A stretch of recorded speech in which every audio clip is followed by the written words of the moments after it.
안녕하십니까, 박사입니다. 도널드 트럼프 미국 대통령은 역시 빅마우스입니다. 한시도 가만 안 있고 떠들어 뉴스를 만들어냅니다. 그는 뉴욕에서 젤렌스키를 만나 엉뚱한 소리를 해댔습니다. 그는 분쟁 3년을 치른 우크라이나군이 최근 몇 달 동안 꾸준히 영토를 잃고 있음에도 불구하고 여전히 키예프가 승리할 수 있다고 주장했습니다. 많은 매체들은 트럼프가 말하는 톤이 바뀌었다고 보도하지만 사실 바뀐 것이라기보다는 또 말장난을 하는 것입니다. 트럼프는 러시아를 종이 호랑이라 부르며 3년 반 동안 키예프를 무너뜨리는데 실패했다고 주장했습니다.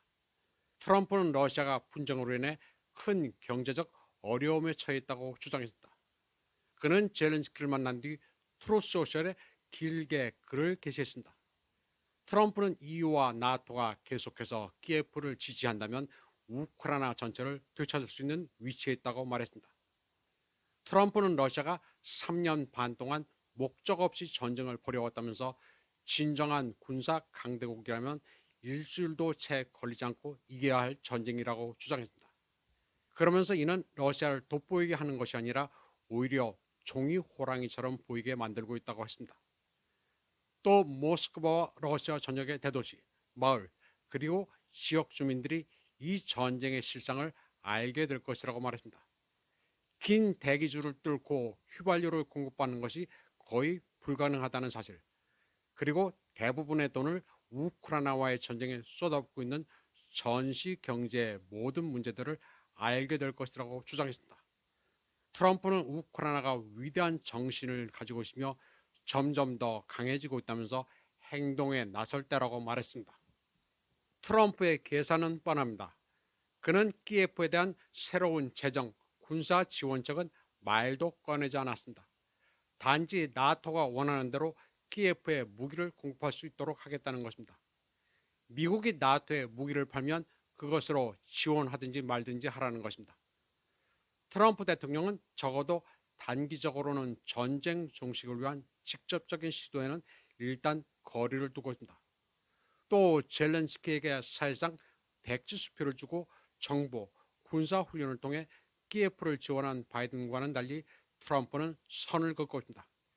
책임을 죄다 EU와 나토에 넘기고 있습니다.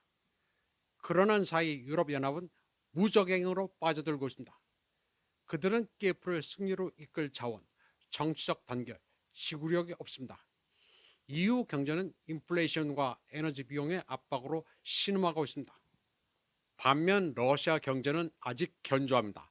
2023년 4.1%, 2024년 4.3%의 성장률을 보인 것에 비해 올해는 다소 둔화된 2.5% 성장률을 보일 것으로 예상되지만 경기 침체와는 거리가 멉니다. 러시아를 종이 호랑이라고 부르는 것은 무엇보다도 심리적 전술입니다. 수십 년 동안 모스크바 비판론자들은 러시아의 군사력이 과장되고 경제 시스템은 취약하다고 주장하기 위해 비슷한 표현을 사용해 왔습니다. 트럼프가 이런 발언을 한 첫 번째 사람도 아니고 마지막도 아닙니다. 그러나 이러한 주장은 틀렸다는 것이 증명됐습니다. 제재에도 불구하고 러시아 경제는 붕괴되지 않았습니다.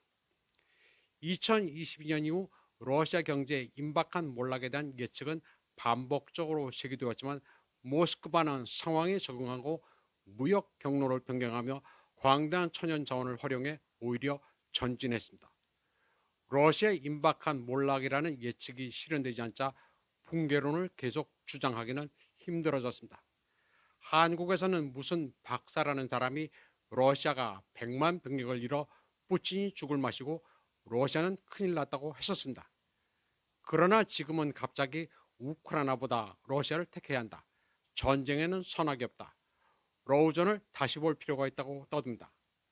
러시아를 두고 종이 호랑이라고 한 것은 건전한 경제 분석에서 나온 게 아닙니다.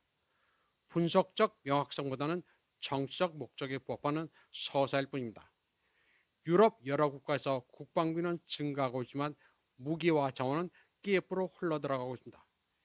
여러 국가에서 중도 기득권층에 대한 지지는 바닥을 치고 있으며 국내 문제에 다시 집중하겠다고 약속하는 정당들의 지지율은 빠르게 상승하고 있습니다.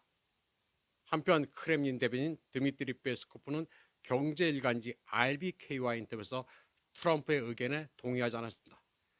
그는 러시아는 호랑이가 아니라 곰이라면서 종이곰 같은 것은 없다고 농담적으로 말했습니다. 그는 러시아가 서방의 전례 없는 제재로 인해 악화되는 특정 문제에 직면해 있다는 것을 인정하면서도 군대에 필요한 모든 장비를 제공할 수 있었다고 말했습니다. 페스코프는 트럼프가 비즈니스맨이라 미국의 석유와 가스를 더 높은 가격에 구매하도록 세계를 압박하고 있다고 말했습니다. 그러면서도 블라지미르 푸틴 대통령이 우크라이나 분쟁 중재를 위한 트럼프의 노력을 매우 높이 평가하며 두 사람 관계가 따뜻하다는 말을 했다고 강조했습니다. 트럼프는 확실히 비즈니스맨입니다. 그는 중국과 인도가 러시아산 석유를 계속 구매함으로써 현재 진행 중인 전쟁의 돈줄이라고 주장했습니다. 트럼프는 러시아산 석유와 가스를 계속 수입하는 나토 회원국들을 조롱했습니다. 어떻게 러시아와 싸우면서 에너지를 구매해 전쟁 비용을 대주냐는 것입니다. 지금 나토 회원국들만 바보가 되고 있습니다. 그러나 나토 회원국 가운데서도 헝가리는 다릅니다. 페테르 시아로토 헝가리 의무장관은 워싱턴과 브라셀의 압력을 거부하며 헝가리는 러시아산 석유와 가스를 계속 수입할 것이라고 밝혔습니다. 시아로토는 뉴욕 유엔 총회 참석차 가디언과 가진 인터뷰에서 이같이 말했습니다.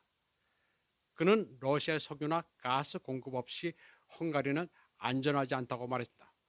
헝가리 국영 MOL 그룹은 드루즈바 파이프라인을 통해 매년 약 500만 톤의 원유를 수입하며 슬로바키아에도 원유를 공급합니다. 시아르토는 굉장히 당당합니다. 그는 주권국가 헝가리의 의무장관인 자신에게 그 누구도 지시할 수 없다고 말했습니다. 한편 빅토르 오르반 헝가리 총리는 유럽연합은 침몰하는 배라면서 브라셀의 관료들은 당황한 닭처럼 여기저기 뛰어다니고 있다고 말했습니다. 그는 유럽연합 지도부가 경제, 이민, 안보 등 뭐 하나 제대로 하지 못한다고 비판했습니다. 오르반은 유럽연합이 엄청난 빚, 수많은 이주민, 거리 폭력, 점점 더 어두워지는 전쟁의 그림자, 대량 해고, 급등하는 공공 서비스 비용을 감당할 수 없다고 말했습니다. 그는 브라셀의 관료들은 겁에 질린 닭처럼 뛰어다니고 있다고 묘사했습니다. 그는 우르줄라 폰데어라이엔이 미국과 체결한 비극적인 무역 협정을 비판하며 EU의 친환경 정책이 유럽 산업을 파괴하고 있다고 말했습니다. 오르반은 우리가 알고 사랑했던 유럽은 끝났다고 경고했습니다. 헝가리는 빅토르 오르반부터 당당합니다. 트럼프와도 각별하면서 푸틴, 시진핑과도 친합니다. 주권국가 헝가리는 오직 자국만을 살핍니다. 헝가리는 작은 나라지만 트럼프도 러시아, 중국 말고 미국에 줄 서라는 말을 하지 않습니다. 자존심을 내세울 때는 내세워야 강대국의 존중을 받습니다. 당당한 외교가 얼마나 중요한지 한국은 부다페스트에서 배워야 합니다. 이번 방송은 여기까지 하겠습니다. 시청해주신 여러분 감사합니다.